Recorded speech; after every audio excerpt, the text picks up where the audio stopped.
A cheating butcher rigged his scales to overcharge customers by around 30p on every sale, a court heard.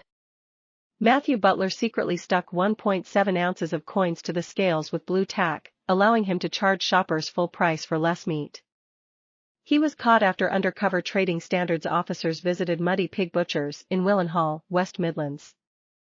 Butler, who owns the store, admitted to the fraudulent use of a scale and of selling short-weight meat at Dudley Magistrates Court on February 18.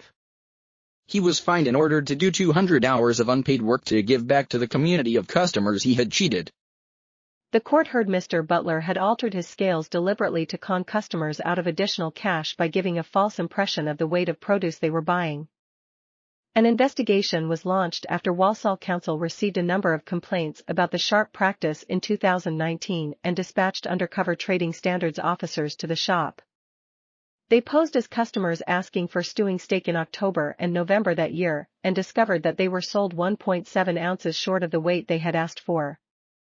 When they later seized the scales, the court was told that they found coins had been stuck onto the mechanism, meaning customers were being systematically overcharged. When officers removed the coins and tested the scales, they were accurate, adding they could see no reason for the presence of the coins other than to defraud customers. In mitigation, the judge heard Mr. Butler's business was burgled in early September 2019, with the thieves ransacking the shop of stock and damaging the inside. Butler's shop scales were knocked to the floor, and he claimed in court that he had added the ballast after experimenting with the damaged scales in order to get them to read satisfactorily.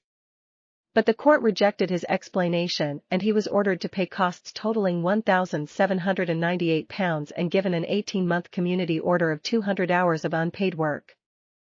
Councillor Gary Perry, Deputy Leader and Portfolio Holder for Regulatory Services at Walsall Council, said, "It was without doubt deliberate fraud and cynically geared towards fleecing vulnerable, as well as low-income and often elderly shoppers."